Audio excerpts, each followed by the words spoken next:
Hello students, hello guys. আজকে আমরা নবম শ্রেণীর গণিতের কোষে দেখি 18, দ্যাট মিন্স বৃত্তের ক্ষেত্রফলের কোএফিসিয়েন্ট করব।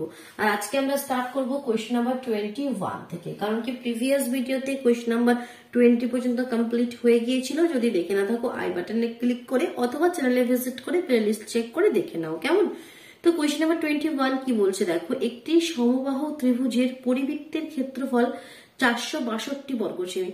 সমবাহু ত্রিভুজের পরিবৃত্ত, পরিবৃত্ত মানে কি তার বাইরে বৃত্ত, অন্তর্বৃত্ত মানে কি তার ভিতরে, আর পরিবৃত্ত মানে কি এই সমবাহু ত্রিভুজের বাইরে একটি বৃত্ত। তো সমবাহু ত্রিভুজ আঁকলাম, তো তার বাইরে একটি বৃত্ত আঁকো যেটা ঠিক টাচ করে হয়। তো অনেক সময় দেখবে এরকম বৃত্ত আঁকতে গেলে ঠিক বৃত্তটা সুন্দর হবে না, যেমন এখানে এটা ঠিক পরিষ্কার হলো না। তো তখন কি করবে, সবসময় আগে তোমরা বৃত্তটা এঁকে নেবে, তারপর এখানে 3টে পয়েন্ট দিয়ে দিলে, দিয়ে সমবাহু ত্রিভুজটা করলে তো সেটা বেশি সুন্দর হবে। দেখো এরকম ভাবে করবে। তো এটা হলো একটা সমবাহু ত্রিভুজের বাইরে একটা পরিবৃত্ত আমরা অঙ্কন করলাম। এবার আমাকে কি দিয়ে দিয়েছে দেখো, এই পরিবৃত্তের ক্ষেত্রফল আমাকে দিয়েছে 462 বর্গমিটার। তো মনে করো এটা এই বৃত্তে তোমাদের এই সার্কেলের সেন্টার। তো এই ক্ষেত্রফল, তো মনে করি এই রেডিয়াস, এই যে সার্কেলটা তার রেডিয়াসকে আমি আর ধরে নিচ্ছি, মানে ব্যাসার্ধকে আমি যদি আর ধরে নিই, এগুলো কি সব ব্যাসার্ধ, তাই তো? এগুলো কি সব এই বৃত্তের ব্যাসার্ধ থাকো সেন্টার, তো সেন্টার থেকে যে ডিস্টেন্স এটাই তো ব্যাসার্ধ। তো এই ব্যাসার্ধকে যদি আমি আর ধরে নিই, তার মানে এই বৃত্তের ক্ষেত্রফলের ফর্মুলা আমরা জানি পাই আর স্কোয়ার। দ্যাট মিনস আমাকে বইয়ে কি দিয়ে দিয়েছে, তাহলে পাই r square is equal two আমাকে দিয়ে দেওয়া রয়েছে 462 বর্গমিটার, 462। আর আমাকে নির্ণয় কি করতে হবে, ত্রিভুজটির প্রতিটি বাহুর দৈর্ঘ্য হিসাব করে লেখো। এই যে একটা সমবাহু ত্রিভুজ, তো এই বাহুর দৈর্ঘ্য গুলো, সমবাহু ত্রিভুজ মানে 3টে বাহুর সমান, তো এই বাহুর দৈর্ঘ্য গুলো আমাকে লিখতে হবে, ঠিক আছে? এটা হচ্ছে আমাদের কোয়েশ্চেন। তো এখানে আমি একটু নেমিং করে দিলাম। তো দেখো প্রথমে তো এখান থেকে যে এই বৃত্তের ব্যাসার্ধ আর এর ভ্যালুটা আমরা বের করতে পারবো। তো এই বৃত্তের ব্যাসার্ধ আর এর ভ্যালুগুলো আমরা আগে বের করে নিই। কি হবে দেখো, তাহলে r square is equal two কি হবে, পাইটাকে এদিকে পাঠিয়ে দিচ্ছি, 462 22-এর 7, এদিকে গেলে উল্টো হয়ে গেল 7-এর 22, 11 দিয়ে কেটে দিলাম, 11 দুগুণে 22। এটা দেখো 11 দিয়ে 4 11 44, হাতে 2, 11 দুগুণে 22, 2 দিয়ে আবার চলে গেল 21। তার মানে হয়ে গেল 21 ইন্টু 7। 21টাকে যদি ভেঙে দিই, মানে 21টাকে 7 3 যা 3 7 21, তাহলে 7 ইন্টু 3 ইন্টু 7। আর স্কোয়ারের ভ্যালু এটা হবে, তাহলে আর কত হবে, আর হবে √7 ইন্টু 7 ইন্টু 3। দুটো 7-এর জন্য একটা 7 পেয়ে যাবো, বাট 3টা বাইরে বেরিয়ে আসবে, 3টা রুটের মধ্যেই থেকে যাবে, তাহলে 7√3 সেমি। তাহলে ব্যাসার্ধ আমরা পেয়ে গেলাম, ঠিক আছে। কিন্তু আমাকে চাইছি এই যে সমবাহু ত্রিভুজের বাহুর দৈর্ঘ্য, that means A B, BC আর সি, তাই তো? এবার দেখো সমবাহু ত্রিভুজের উচ্চতা আমরা জানি, আমরা একটা ফর্মুলা জানি কি সমবাহু ত্রিভুজের উচ্চতা হয় √3/2 ইন্টু বাহু।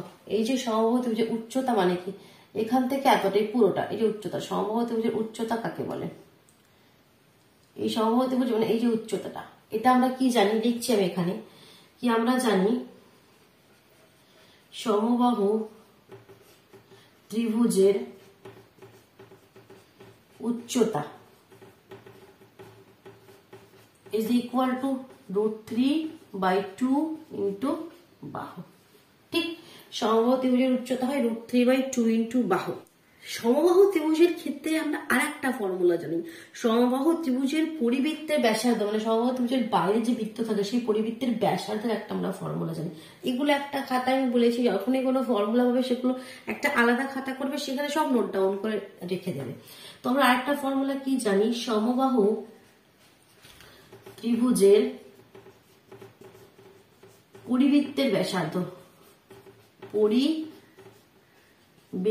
ব্যাসার্ধ মানে যেটাকে আমরা এই আর ধরে নিই, যেটা আমরা এখানে বের করলাম যে 7√3, পরিবৃত্তের ব্যাসার্ধ আর ইজ ইকুয়াল টু আমরা জানি 2/3 ইন্টু 2/3 ইন্টু এই যে সমবাহু ত্রিভুজ, যে ত্রিভুজের বাইরে এই পরিবৃত্তটা রয়েছে তার উচ্চতা, 2/3 ইন্টু উচ্চতা। তাহলে দেখো এই যে দুটি রিলেশন, এই দুটি রিলেশনের হেল্পে কিন্তু আমরা এর যে বাহুগুলো সেটা পেয়ে যাবো। কিভাবে দেখো, তো ব্যাসার্ধকে তো আমরা জানি, এটা আমি এবার উপরে লিখছি দেখো এখানটায়। তো আর ইজ ইকুয়াল টু, রিলেশনটা কি পেলাম, আর ইজ ইকুয়াল টু 2/3 ইন্টু উচ্চতা মানে কত, টাকা হাইটটাকে এইচ লিখতে পারি। তো আর মানে কত আমরা বের করে নিয়েছি, পরিবৃত্তের যে ব্যাসার্ধ সেটা হচ্ছে 7√3, তো আমরা লিখতে পারি এখানে 7 into √3 is equal to 2/3 into উচ্চতা মানে কি, আবার উচ্চতা মানে আমরা এই বললাম কি সমবাহু ত্রিভুজের উচ্চতা হয় √3/2 ইন্টু বাহু, তবে এখানে লিখতে পারি √3/2 ইন্টু বাহু। তো দেখো এখান থেকে এবার ক্যালকুলেশন করলে আমরা বাহুটা পেয়ে যাবো, আমাকে চাই বাহুটা সমবাহু ত্রিভুজের। তো দেখো দুটো ফর্মুলাকে আমি এখানে কম্বিনেশন করে দিয়ে এখান থেকে আমি বাহুটা বের করে নিচ্ছি। তো আমাকে বাহু চাই, তো আমি এখানে বাহুটা লিখছি আমাদের লেফট হ্যান্ড সাইডে, বাকি সব জিনিস আমি ওদিকে পাঠিয়ে দিচ্ছি। তাহলে কি হবে দেখো, প্রথমে অ্যাকচুয়ালি এখানে কি আছে 7 ইন্টু √3, বাকি 3 2 নিচে আছে ওদিকে গেলে উপরে চলে গেল, আর 2√3 উপরে আছে ওদিকে গেলে নিচে চলে এলো, ঠিক তাই তো। তো তাহলে কি কি হচ্ছে দেখো, √3 কেটে গেল, 2 2 কেটে গেল, 3 7 21, তাহলে বাহুর দৈর্ঘ্য কত পেয়ে গেলাম 21 সেন্টিমিটার, বা বাংলায় লিখলে সেমি। ক্লিয়ার হয়ে গেল। চলো নেক্সট কোয়েশ্চেন, এবার আমরা কোয়েশ্চেন নাম্বার 22 তে মুভ করছি। কোয়েশ্চেন নাম্বার 22, দেখি কোয়েশ্চেনটি কি বলছে দেখি। একটি ত্রিভুজের পরিসীমা বলেছে 32 সেমি। চলো একটা ত্রিভুজ আমরা আগে প্রথমে করি। এই মনে করে একটা ত্রিভুজ, এই ত্রিভুজের পরিসীমা যদি ত্রিভুজের নাম দিই ABC, পরিসীমা মানে কি আমি বলেছি যে কোনো জিনিসে তার বাউন্ডারি ধরে ঘুরবে, যতটা ডিস্টেন্স যাবে সেটাই তার পরিসীমা। দ্যাট মিনস এখানে তিনটে বাহুর যে যোগফল, that means AB plus BC plus CA, এটাই পরিসীমা। আর এটা আমাকে বলে দিয়েছে কত, বলে দিয়েছে 32।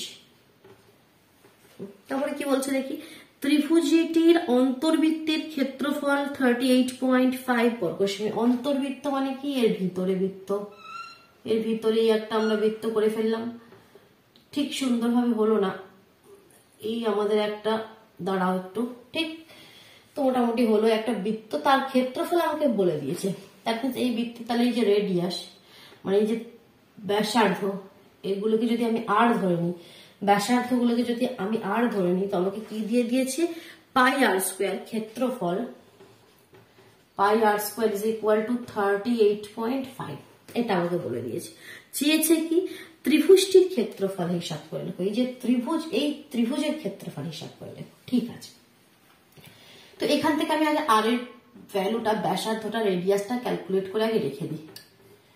38.5 পয়েন্ট সরিয়ে দিলে নিচে 10, 22 এর 7 ওদিকে গেলে উল্টে হয়ে যাবে 7 এর 22, 11 দিয়ে যাবে দেখো, 11 দুগুণে 22, এখানে 3 11 33, 5 11 55, আর কি যাচ্ছে 5 দিয়ে যাচ্ছে, 5 দুগুণে 10, 5 দিয়ে 5 7 35, উপরে দুটো 7 নিচে দুটো 2, আর স্কোয়ার এর ভ্যালু, তাহলে আর এর ভ্যালু কি হয়ে যাবে 7/2, আর এর ভ্যালু কি হয়ে যাবে 7/2, 7 এর 2, ঠিক। তাহলে এখান থেকে আমি আর এর ভ্যালুটা বের করে রেখে দিলাম কি 7/2 এত সেন্টিমিটার। এবার দেখো এই ত্রিভুজের ক্ষেত্রফল চাইছে, এই যে সমবাহু ত্রিভুজটা, এখানে এমনি যে কোনো একটা ত্রিভুজ, তো এই ত্রিভুজের ক্ষেত্রফল চাইছে, যেমন that means ABC, area of ABC এটা চাইছে। এটা হচ্ছে এর সেন্টার, এই যে বৃত্তটা সেন্টার, এগুলো আমরা পেয়ে গেলাম। এইগুলোকে একটু যুক্ত করো তো, এই যে তোমাদের এগুলো আমি এরকম লাইন দিয়ে যুক্ত করছি, তোমাদের বুঝতে সুবিধা হবে, তোমরা সিম্পল লাইন করবে, ঠিক আছে। আমি একটু তোমাদেরকে বোঝানোর জন্য, হাইলাইট করার জন্য একটু লাইনগুলো এরকম করছি, কারণ কি দেখো, তাহলে এখানে আমরা এই পুরো ত্রিভুজটাকে দেখো 3টি ভাগে ভাগ করে ফেললাম। একটা দেখো এই দিকের ভাগ, ত্রিভুজ AOB, বুঝতে পারছো কি, একটা এদিকে দেখো একটা ত্রিভুজ AOC, আর একটা নিচে ত্রিভুজ BOC। মানে যদি আলাদা ভাবে দেখায়, দেখো এই একটা ত্রিভুজ হয়েছে AOB, এখানে একটা ত্রিভুজ হয়েছে তোমাদের এটা AOC, আর নিচে একটা ত্রিভুজ হয়েছে দেখো BOC। এই তিনটে ত্রিভুজ মিলে এই পুরো ত্রিভুজটা তৈরি হয়েছে। দ্যাট মিনস এই পুরো ত্রিভুজের ক্ষেত্রফল, এরিয়া অফ ত্রিভুজ ট্রায়াঙ্গেল ABC, তো আমি লিখতে পারি কি এই ত্রিভুজের ক্ষেত্রফল প্লাস এই ত্রিভুজটার ক্ষেত্রফল প্লাস এই ত্রিভুজটার ক্ষেত্রফল, তিনটে ত্রিভুজের ক্ষেত্রফল যুক্ত করলেই তো বড় ত্রিভুজের ক্ষেত্রফলটা পেয়ে যাবো। তো সেটাই আমি লিখছি, দেখো আমি কি লিখছি, কি ত্রিভুজ ABC, ত্রিভুজ ABC এর ক্ষেত্রফল ইজ ইকুয়াল টু এরকম ভাবে তোমরা এই শর্টলি লিখতে পারো। আমরা এরকম ভাবে লিখি এরিয়া, এ আর মানে কি এরিয়া অফ ত্রিভুজ এ ও বি, এরিয়া মানে কি ক্ষেত্রফল, প্লাস এরিয়া অফ, এখানে ত্রিভুজের সাইনটা দেবে, ত্রিভুজ বিওসি প্লাস এরিয়া অফ ত্রিভুজ এওসি। এই তিনটে ত্রিভুজের ক্ষেত্রফল যুক্ত করলে আমরা যে বড় ত্রিভুজ তার ক্ষেত্রফল পেয়ে যাই। এবার তিনটে ত্রিভুজের ক্ষেত্রফলের ফর্মুলা কি আমরা জানি, যেটা সব ত্রিভুজের ক্ষেত্রে আমরা ইউজ করতে পারি, সেটা হচ্ছে হাফ ইন্টু ভূমি ইন্টু উচ্চতা। তো এই ত্রিভুজটা যদি দেখো, এই ত্রিভুজটা যদি দেখো, তো এখানে এই ত্রিভুজ এর ভূমি কত, এর ভূমি কত, এই ত্রিভুজটাকে আমি আলাদা করে দেখাচ্ছি। এই তো ত্রিভুজ, এই তো ত্রিভুজটি রয়েছে এখানটাতে দেখাচ্ছি, দেখো এই তো ত্রিভুজটি রয়েছে, যেটা আমাদের আমি বলছি এ ও বি। এই ত্রিভুজের ভূমি কোনটা, এ বি, আর উচ্চতা কোনটা, এটা, মানে যেটা এই যে এটা উচ্চতা, এই যেটা হচ্ছে এই বৃত্তটার ব্যাসার্ধ, তো সেটা আমরা জানি, মানে 7/2 এর উচ্চতাটা আমরা জানি। দেখো সব ত্রিভুজের ক্ষেত্রে এটা উচ্চতা, এই যে ব্যাসার্ধটা, এই যে অন্তর্বৃত্তের ব্যাসার্ধটা, রেডিয়াসটা, সেটাই হচ্ছে এই ত্রিভুজগুলোর উচ্চতা। তো এটা আমরা বের করে ফেলেছি অলরেডি 7/2। বাট বাহুগুলো আমরা জানি না, বাহুগুলো আমরা জানি না, কোনো ব্যাপার নেই, আমি লিখছি। তো ফর্মুলাটা লিখছি হাফ ইন্টু ভূমি কত এ বি, আর উচ্চতা কত, উচ্চতা মানে এই যে অন্তর্বৃত্ত তার ব্যাসার্ধ, তো আমি এখানে আর লিখছি, পরে আর এর ভ্যালুটা আমি পুট করে দেবো, প্লাস হাফ ইন্টু এখানে কি এর ভূমি কত বিসি ইন্টু উচ্চতা তো আর,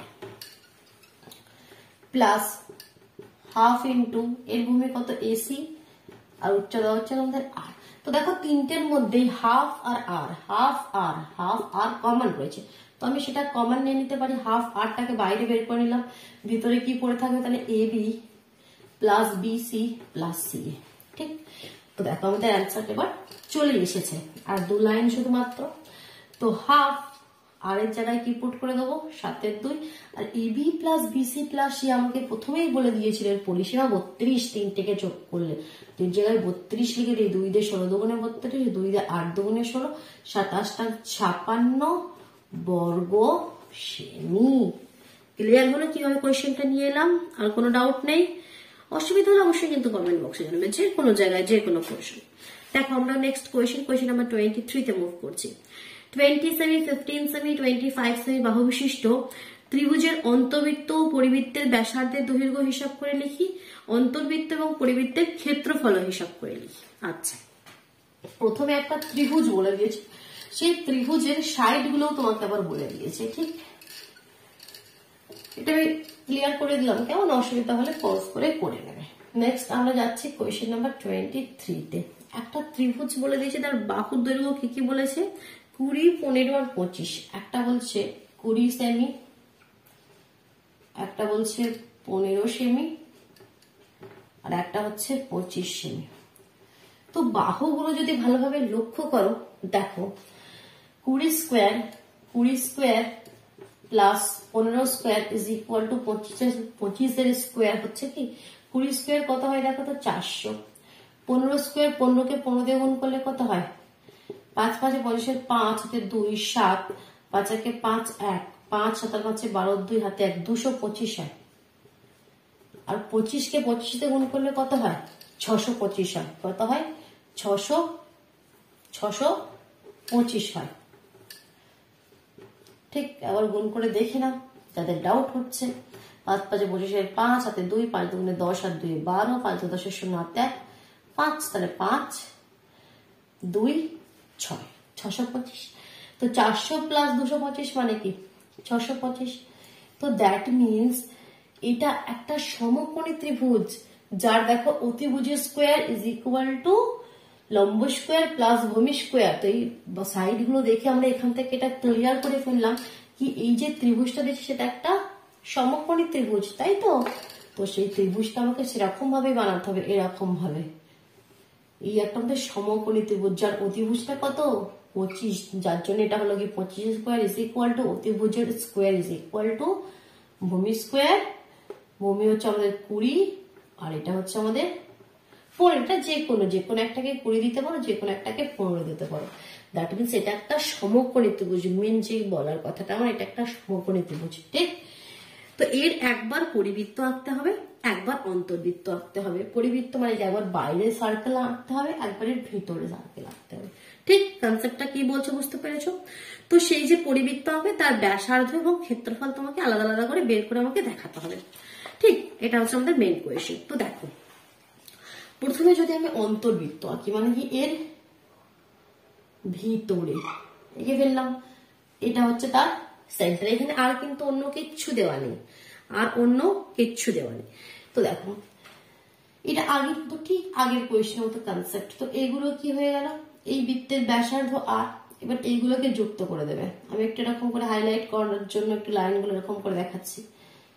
তো এখানে এই যে ত্রিভুজ যদি নাম দাও, মনে করো সাপোজ এ বি সি, তো এই ত্রিভুজের ক্ষেত্রফল মানে কি, এই তিনটে ত্রিভুজ এ ও বি, এখানে নাম দাও ও, বি ও সি আর এ ও সি, এই তিনটে ত্রিভুজকে আলাদা করে যোগ করলে যেটা হবে সেটাই হচ্ছে এই ত্রিভুজের ক্ষেত্রফল।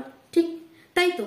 তো এই ত্রিভুজের ক্ষেত্রফল আমরা এমনি ভাবে কি বলতে পারি, কারণ এখানে আমরা সাইড জানি, তো এই ত্রিভুজের ক্ষেত্রফল লিখতে পারি কি, এরিয়া অফ ত্রিভুজ এ বি সি কি হবে, হাফ ইন্টু ভূমি ইন্টু উচ্চতা। ভূমি কত 20 আর উচ্চতা কত 15, 2 দিয়ে 10 দুগুণে 20 মানে কত 150 বর্গ সেমি।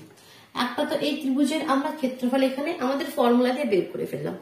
আবার আমরা লিখতে পারি কি এরিয়া অফ ত্রিভুজ এ ও বি, ত্রিভুজ A O B plus area of, যারা এরিয়া ইংলিশে লিখতে না চাও সিম্পল বাংলায় লিখবে ত্রিভুজ এ ও বি এর ক্ষেত্রফল প্লাস ত্রিভুজ বি ও সি এর ক্ষেত্রফল প্লাস ত্রিভুজ এ ও সি এর ক্ষেত্রফল। ঠিক, এরিয়া অফ ত্রিভুজ বি ও সি প্লাস এরিয়া অফ ত্রিভুজ এ ও সি ইজ ইকুয়াল টু 150। তাই তিনটে ত্রিভুজকে যুক্ত করলে বড় ত্রিভুজটা পাবো, যার ক্ষেত্রফল আমি এই মাত্র বের করে রাখলাম 150। তো এবার দেখো, এবার এইগুলোকে আলাদা আলাদা করে আমরা লিখি। ত্রিভুজ এ ও বি কি হাফ ইন্টু ভূমি ইন্টু উচ্চতা, তাহলে এখানে হাফ ইন্টু ভূমি কত, এক্ষেত্রে 15, আর উচ্চতা কত, উচ্চতাটাই তার এই বৃত্তের ব্যাসার্ধ হয় সেটা তো আমরা জানি না, আমরা ধরে নিচ্ছি সেটা আর। তাহলে half into 15 into r plus half into 20 into r plus half into 25 into r is equal to 150। তো এখান থেকে দেখো আর আমি কমন নিয়ে নিচ্ছি, সবের মধ্যে আর আছে, আর কে কমন নিচ্ছি। আর এর ভ্যালু তোমাকে বের করতে হবে। প্রথমে এই বৃত্তের ব্যাসার্ধটা বের করি, আর ব্যাসার্ধ বের করলে ক্ষেত্রফল তো আমরা ইজিলি বের করে দেবো। তো ভিতরে কি রয়ে গেল, তাহলে দেখো 15/2, এখানে রয়ে গেল 20/, এখানে 20/2, এখানে রয়ে গেল 25/2 ইজ ইকুয়াল টু 150। ঠিক, আরেকটা লাইন কি হবে তাহলে, আর ইন্টু এটাকে একটু এলসিএম করে দেবো 2, আর উপরে গুণ করে দিলে 20 20 40 50 r 60 is equal to 150। This implies r is equal to, এটা কেটে দাও না, 30 হয়ে গেল, আর ওদিকে গিয়ে ভাগ করে দাও, চলে গেল 3 দিয়ে 3 5 15, দ্যাট মিনস 5 সেন্টিমিটার। 5 সেমি, আর এর ভ্যালু হয়ে গেল আমাদের 5 সেন্টিমিটার। তাহলে ক্ষেত্রফল কি হয়ে যাবে, ক্ষেত্রফলের ফর্মুলা কি, ক্ষেত্রফলের ফর্মুলা আমি এখানটা লিখে দিচ্ছি। তো এই যে অন্তর্বৃত্তর ক্ষেত্রফল হয়ে যাবে পাই আর স্কোয়ার, পাই মানে কত 22/7, আর আর মানে কত পেয়ে গেলাম আমরা 5। তাহলে উপরে 22 22 ইন্টু 5 ইন্টু 5 গুণ করে দাও, গুণ করে দিলে কত পাবে 550 560, এটাই উত্তর। তো এটাই তোমার ফাইনাল অ্যান্সার। অথবা কেউ যদি চাও এটাকে ভাগ করে দিতে পারো, এত বর্গ ভাগ করে পূর্ণ দিয়ে তোমরা করতে পারো, 78 পূর্ণ সামথিং হবে। তো সেটা যদি চাও তোমরা করে নেবে। তাহলে এই দেখো ফার্স্ট পার্টটা কমপ্লিট হতেই সেটাকে কোয়েশ্চেনের দুটি পার্ট বলেছে, একবার অন্তর্বৃত্ত ভিতরে বৃত্ত করলে কি কি কেস হবে সেটা হলো আমরা বলে দিলাম। এবার বাইরের কেসটা, যদি এই সমকোণী ত্রিভুজের বাইরে যদি আমরা বৃত্ত করি, দ্যাট মিনস পরিবৃত্তের ক্ষেত্রে তার ব্যাসার্ধ এবং ক্ষেত্রফলের কনসেপ্ট এবার নিয়ে আসি, এই কোশ্চেনটা ক্লিয়ার করে দিচ্ছি। চলো, এটা হয়ে গেল আমাদের ক্লিয়ার। এবার কি বাইরে বৃত্ত, বাইরে বৃত্তর ক্ষেত্রে আমি সবসময় বলেছি আগে ত্রিভুজ করে বাইরে বৃত্ত করতে গেলে সেই আমাদের আঁকাটা ভালো হয় না। তো সেক্ষেত্রে আগে তোমরা সার্কেলটা করে নেবে, করে নিয়ে তারপরে পয়েন্ট লাগিয়ে সমকোণী ত্রিভুজটা করবে। ঠিক, তো এরকম ভাবে ত্রিভুজটাকে করে নিলে, এই দেখো স্কেল দিয়ে করে দিলে, এটা নাম দিয়ে দিলে এ বি সি, আর এটা এক্ষেত্রে আমার কত ইজি। দেখো এই তোমার কোনো যদি সমকোণী ত্রিভুজের বাইরে বৃত্ত আঁকো পরিবৃত্তকে, সেক্ষেত্রে এর যে অতিভুজটা থাকে এই যে তোমাদের সমকোণী ত্রিভুজের অতিভুজটা থাকে সেটাই হয়ে যায় এই বৃত্তের ব্যাস। তাহলে ব্যাসার্ধ কি হয়ে যাবে? তার অর্ধেক।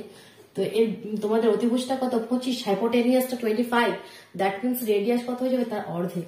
ঠিক, এটা এখানে কিন্তু খুব একটা মেন জিনিস। তো পরিবৃত্তের ক্ষেত্রে আমাদের সমকোণী ত্রিভুজের ক্ষেত্রে পরিবৃত্তের ব্যাসার্ধ হয় অতিভুজের অর্ধেক। লিখতে পারো এই সমকোণী ত্রিভুজের ক্ষেত্রে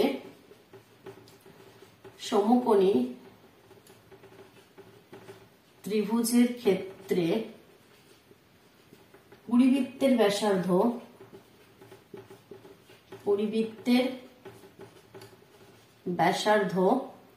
অতিভুজের অর্ধেক।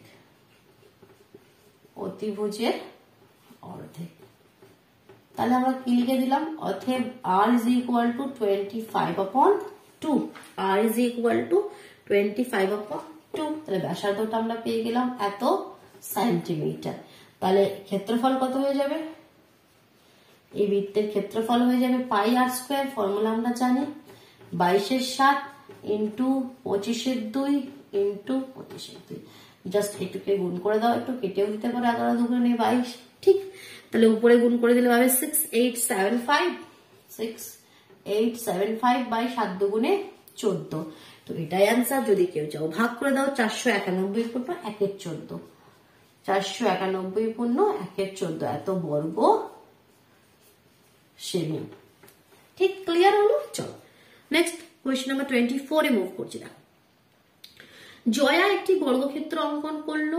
ওই বৃত্তটি একটি বর্গক্ষেত্রের অন্তবৃত্ত অঙ্কন করলো, মানে বর্গক্ষেত্রের ভিতরে একটা বৃত্ত অঙ্কন করলো। ওই বৃত্তটি আবার একটি সমবাহু ত্রিভুজের পরিবৃত্ত। ঠিক আছে, যার প্রতিটি বাহুর দৈর্ঘ্য 4√3 হলে বর্গক্ষেত্রটির একটি কর্ণের দৈর্ঘ্য হিসাব করে নিই। আচ্ছা, আগে ফিগারটা এখানে আঁকতে হবে, তবে তোমরা বুঝতে পারবে। ঠিক আছে, অনেক কিছু বলে দিয়েছে। দেখো কোয়েশ্চেন নাম্বার 24 এ যাচ্ছি আমরা। প্রথমে জয়া কি করেছে? একটা বর্গক্ষেত্রের অন্তর্বৃত্ত অঙ্কন করেছে। এই একটা বর্গক্ষেত্র, ঠিক, এই বর্গক্ষেত্রের ভিতরে একটা বৃত্ত অঙ্কন করেছে। অন্তর্বৃত্ত মানে কি? ভিতরে এই একটা বৃত্ত অঙ্কন করেছে। তো আগে এইটুকুন থেকে আমরা কি জানি? এই যে বর্গক্ষেত্রের বাহুটা থাকে, বর্গক্ষেত্রের যে বাহু, সেটাই হয় বৃত্তের ব্যাস, তাই তো? সেটাই হয় বৃত্তের ব্যাস। এই বৃত্তের ব্যাস, দ্যাট মিনস ডায়ামিটার, ব্যাস যেটা হয় সেটাই তো এই বর্গক্ষেত্রের কি? বাহু। ঠিক, এটা ক্লিয়ার হলো? এটা আমাদের পরে কিন্তু কাজে লাগবে। আমি এখন এখানে ক্লিয়ার করে দিচ্ছি, এটা আমি আগেই বলে দিলাম। এবার দেখো আগে কি বলছে, তারপরে কি বলছে দেখি। ওই বৃত্তটি আবার একটি সমবাহু ত্রিভুজের পরিবৃত্ত। এই বৃত্তটি আবার একটা সমবাহু ত্রিভুজের পরিবৃত্ত, মানে এর ভিতরে একটা সমবাহু ত্রিভুজ আছে, তবে এই সমবাহু ত্রিভুজের পরিবৃত্ত হলো, মানে ত্রিভুজের বাইরের বৃত্তটা হলো সমবাহু ত্রিভুজের পরিবৃত্ত। ঠিক, তারপর বলছে কি? যার প্রতিটি বাহুর দৈর্ঘ্য 4√3। এই যে সমবাহু ত্রিভুজটা রয়েছে তার আবার প্রতিটি বাহুর দৈর্ঘ্য বলছে 4√3। এই যে তিন দিকে তিনটি বাহু রয়েছে সেটা বলছে 4√3। আর আমাকে চেয়েছে কি? এই বর্গক্ষেত্রের একটি কর্ণের দৈর্ঘ্য।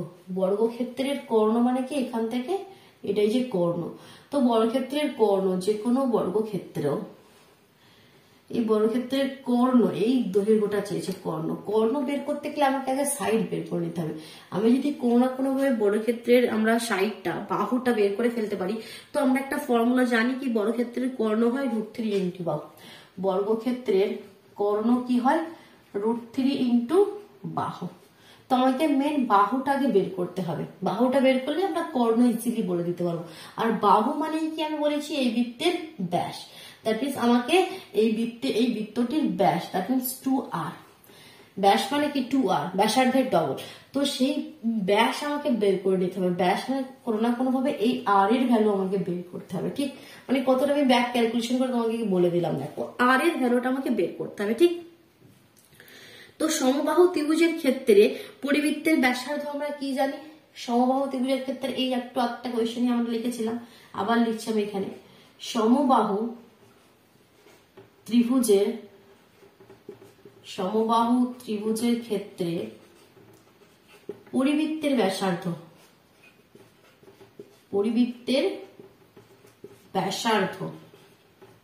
যদি আমরা r ধরে নিই, সেটা কি হয়? আমি এইমাত্র বলেছিলাম 2/3 ইন্টু ওই সমবাহু ত্রিভুজের উচ্চতা, তাই তো? 2/3 ইন্টু উচ্চতা। ঠিক, এবার এই সমবাহু ত্রিভুজের উচ্চতাটা কি? সমবাহু ত্রিভুজের উচ্চতাটা কি? আবার আমরা জানি, আমরা কি জানি, আমরা জানি দুটো ফর্মুলা আমি আগে কোয়েশ্চেনটা ইউজ করেছিলাম। সমবাহু ত্রিভুজের উচ্চতা √3/2 ইন্টু বাহু।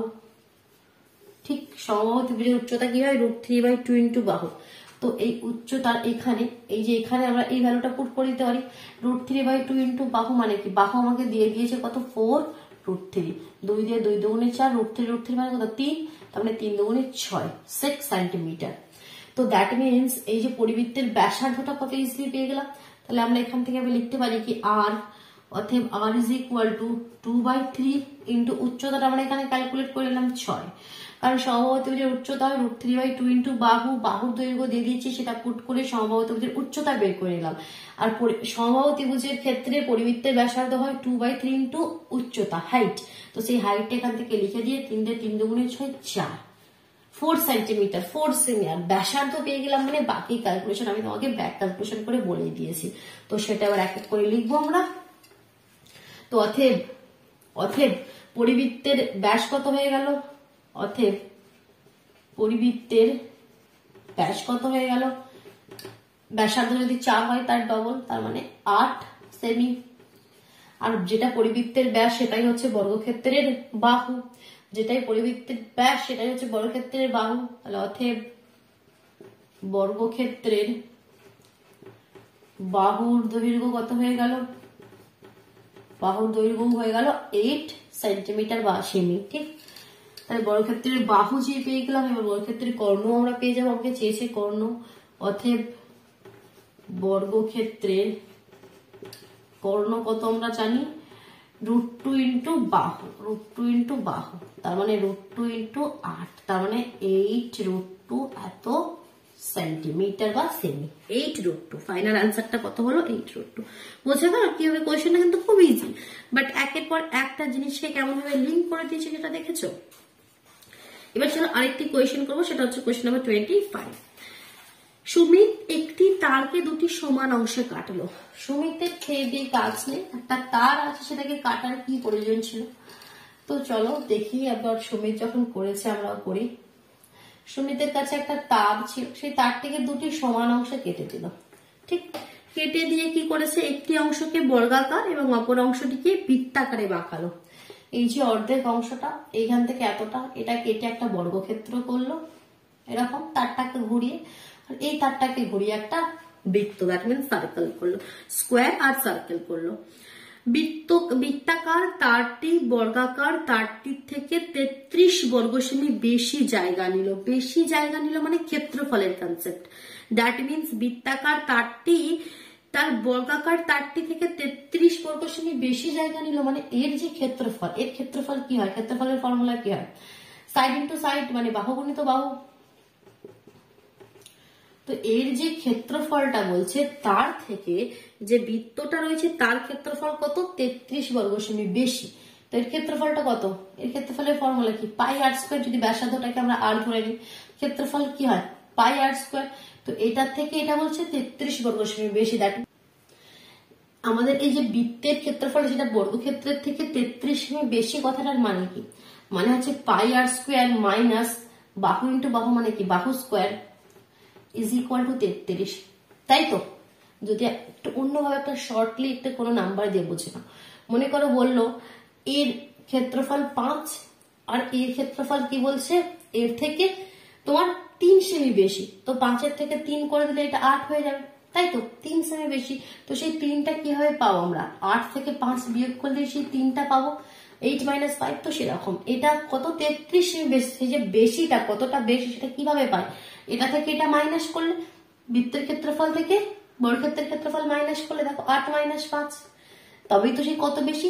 3 সেমি বেশি এটা পেলাম। তো এখানে 33। তো সেই রিলেশনটা লিখলাম, এটা বোঝানোর জন্য আমি এক্সাম্পলটা নিলাম। ঠিক, তো এই রিলেশনে আমরা কি করবো? দেখো এই রিলেশনটা এখান থেকে আমরা পেয়ে গেলাম কি? বাহু πr² মাইনাস বাহু স্কোয়ার ইজ ইকুয়াল টু 33। ঠিক, তো এখানে আমাকে লিখতে হবে, আমাকে শর্টলি বলে দিলাম। প্রথমে লিখে নেবে কি? কি বর্গক্ষেত্রের ক্ষেত্রফল ইজ ইকুয়াল টু বাহু ইন্টু বাহু, আর বৃত্তের ক্ষেত্রফল is equal to pi r square. অতএব প্রশ্নানুসারে, এখানে অতএব প্রশ্নানুসারে যেরকম প্রশ্নে দিয়ে দিয়েছে সেটার অনুসারে এটা আমি লিখে দিলাম। তাহলে এখান থেকে আমি লিখতে পারি কি বাহু স্কোয়ারটাকে আলাদা রাখি, বাহু স্কোয়ারটাকে ওদিকে নিয়ে চলে যায়, তাহলে কত হয়ে যাবে পাই আর স্কোয়ার মাইনাস 33। ঠিক, তাহলে এখান থেকে বাহুটা কত হয়ে যাবে, যে বর্গক্ষেত্রের বাহু সেটা হয়ে যাবে রুট ওভার পাই আর স্কোয়ার মাইনাস 33 এত সেন্টিমিটার। যে এই বর্গক্ষেত্রের বাহুটা তো তাই এটাই হবে, তাহলে বর্গক্ষেত্রের পরিসীমা কত হবে, অতএব বর্গক্ষেত্রের, একটু ভালো করে লিখে করবে, ঠিক আছে, আমি তোমাদের মেন কনসেপ্টটা বোঝাচ্ছি, কিন্তু আমি পুরো লাইন বাই লাইন লিখছি না। বর্গক্ষেত্রের পরিসীমা কত হবে, পরিসীমার ফর্মুলা কি 4 ইন্টু, পরিসীমা মানে কি বাউন্ডারি ধরে ঘুরবে, যতটা ডিস্টেন্স যাবে সেটাই পরিসীমা, তার মানে 4 ইন্টু বাহু, 4টে সাইড রয়েছে, দ্যাট মিনস 4 ইন্টু বাহু মানে আমরা পেয়ে গেছি পাই আর স্কোয়ার মাইনাস 33 এত সেন্টিমিটার বর্গক্ষেত্রের পরিসীমা। ঠিক, এবার দেখো একটা জিনিস যদি লক্ষ্য করো ভালোভাবে, এই দুটির মধ্যে কমন কি রয়েছে, এই বর্গক্ষেত্রের যে পরিসীমা আর এই বৃত্তের যে পরিসীমা, পরিধি বলি আমরা, পরিধি সমান হবে, কারণ এই একটা তারকে সমান দুভাগে ভাগ করেছে, মানে এই ডিস্টেন্সটাও যেটা, এই ডিস্টেন্সটাও সেটা সমান। তো এবার এই তারটাকে ঘুরিয়ে করেছে, মানে এটাকে খুলে দিলে এই তারটাই পাবো, আর এই তারটাকে ঘুরিয়ে বৃত্ত করেছে, এটাকে খুলে দিলে এই তারটাই পাবো, দ্যাট মিনস এই দুটো তো সমান সমান। দ্যাট মিনস এই বৃত্তের কনসেপ্ট ক্লিয়ার করবে, এই বৃত্তের পরিসীমা আর, সরি এটা বৃত্ত নয়, এই বর্গক্ষেত্রের পরিসীমা আর এই বৃত্তের তোমাদের পরিধি সমান হবে, এই বর্গক্ষেত্রের পরিসীমা আর এই বৃত্তের পরিধি সমান হবে। তো এখান থেকেই আমাদের মেন কনসেপ্টটা চলে আসবে। তো আমরা লিখতে পারি এখানে কি, আমি এখানটা একটু ক্লিয়ার করে দিচ্ছি, পুরোটা ক্লিয়ার করে দিচ্ছি, এখানটায় কি বর্গক্ষেত্রের পরিসীমা ইজ ইকুয়াল টু বৃত্তের পরিধি। ঠিক, বৃত্তের পরিধি ক্লিয়ার হলো না, এটাকে ক্লিয়ার করো, বর্গক্ষেত্রের পরিসীমা ইজ ইকুয়াল টু বৃত্তের পরিধি। এবার এখানে জাস্ট ভ্যালুগুলো পুট করব। বর্গক্ষেত্রের পরিসীমা আমরা এই মাত্রা বের করলাম 4 ইন্টু রুট ওভার পাই আর স্কোয়ার মাইনাস 33, আর বৃত্তের পরিধির ফর্মুলা আমরা খুব ভালোভাবে জানি 2 পাই আর, তাই তো 2 পাই আর, 2 দিয়ে দেখো কেটে যাচ্ছে, 2 দুগুণে 4। এবার এখানে একটা রুট আছে, রুটের ক্যালকুলেশন আমরা কিভাবে করবো, রুটকে কিভাবে হাঁটাবো, তার জন্য আমাকে কি করতে হয়, রুট হাঁটাতে গেলে উভয় পক্ষকে বর্গ করে দিতে হয়, কারণ কি রুট আর হোল স্কোয়ার ক্যান্সেল হয়ে যাবে, তাহলে এখানে হয়ে যাবে 2 এর হোল স্কোয়ার মানে 4, আর এখানে রুটটা সরে যে হয়ে যাবে 4, এখানে ব্র্যাকেটের মধ্যে পাই আর স্কোয়ার মাইনাস 33, আর এদিকে তোমাদের হয়ে যাবে তাহলে পাই স্কোয়ার আর আর স্কোয়ার। এবার আমাকে চাই কি আর এর ভ্যালু, আমাকে প্রথমে তোমাকে কোয়েশ্চেনটা চেয়েছে কি তারটির প্রকৃত দৈর্ঘ্য, কি তারটি ছিল সেই তারটি কত লম্বা। তো দেখো প্রথমে আমি যদি আর পেয়ে যাই এখান থেকে, মানে বৃত্তের ব্যাসার্ধ পেয়ে যাই, তাহলে সেই বৃত্তের পরিসীমা পেয়ে যাবো, মানে এই ডিস্টেন্সটা পেয়ে যাবো, তার ডবলই হয়ে যাবে তারটির দৈর্ঘ্য। তো প্রথমে আমরা এখান থেকে আর ক্যালকুলেট করবো। তো আর গুলো সব এদিকে নিয়ে চলে এসো, 4 pi r square minus pi square r square is equal to, এটাকে ওইদিকে পাঠিয়ে দাও, 4 ইন্টু 33, 4 কে 30 দিয়ে গুণ করলে 3 4 12, 2 হাতে 1, 3 4 12 আর 1 13। তো এখান থেকে আর স্কোয়ারটা কমন নিয়ে নাও, 4 ইন্টু 22 এর 7 মাইনাস 22 গুণিত 22, কারণ পাই স্কোয়ার রয়েছে, 7 গুণিত 7 ইজ ইকুয়াল টু 132। ঠিক, তাহলে আর স্কোয়ার কত হয়ে যাবে দেখো, এখানে এলসিএম করে দিতে হবে, তাছাড়া কোনো উপায় নেই, তাহলে এখানে এলসিএম হয়ে যাবে 49, 7 7 49, 7 দিয়ে উপরের গুলোকে গুণ করলে কত হয়ে যাবে 616, আর এটা তো সেমই আছে, তাহলে 22 কে 22 দিয়ে গুণ করে দাও, পেয়ে যাবে 484। ঠিক, ইজ ইকুয়াল টু 132। তাহলে আর স্কোয়ার ইন্টু এখানে কত হয়ে গেল, নিচে 49 আর উপরে মাইনাস করে দিলে কত পাচ্ছ তোমরা, উপরে মাইনাস করে দিলে 132 পাচ্ছি। হ্যাঁ, ইজ ইকুয়াল টু 132, 132 132 কেটে যাবে, তাহলে r square is equal to 49, that means r is equal to 7। ব্যাসার্ধ পেয়ে গেলাম 7, আর এর ভ্যালু পেয়ে গেলাম 7। তাহলে বৃত্তের পরিধি কত হবে, অতএব বৃত্তের পরিধি কত হবে? পরিধির ফর্মুলা আমরা জানি 2 পাই আর 7 কেটে গেল 44 সেন্টিমিটার। এই বৃত্তের পরিধি মানে এই তারটা পেয়ে গেলাম। তাহলে পুরো তারটা কি হবে? তার ডবল। তাহলে অতএব তোমাদের যেটা চেয়েছে কি তারটির প্রকৃত দৈর্ঘ্য, তাহলে 44 প্লাস 44। তাহলে অতএব তারটির প্রকৃত দৈর্ঘ্য লিখবে অ্যান্সারটি। অতএব তারটির প্রকৃত দৈর্ঘ্য 44 প্লাস 44 88 সেমি। ক্লিয়ার? ক্লিয়ার হলো? বোঝা গেল? সম্পূর্ণভাবে ক্লিয়ার হলো? তো অসুবিধা থাকলে কিন্তু অবশ্যই কমেন্ট বক্সে জানাবে, আর ভিডিওটি ভালো লেগে থাকলে কিন্তু অবশ্যই লাইক করে দেবে, ঠিক আছে? সেখান থেকে কিন্তু আমার মোটিভেশন গুলো আসবে কি হ্যাঁ আমি তোমাদেরকে কিছু শেখাতে পারলাম, তো সেখান থেকে তোমাদের জন্য আরো ভালো ভালো ভিডিও তোমাদের জন্য আমি নিয়ে আসবো। তো অবশ্যই কিন্তু লাইক করে দিও, নিজের বন্ধুদের মধ্যে শেয়ার করে দিও, আর যদি চ্যানেলে নতুন হয়ে থাকো চ্যানেলটি সাবস্ক্রাইব করে বেল আইকনটি প্রেস করে নিও। কেমন? চল টাটা।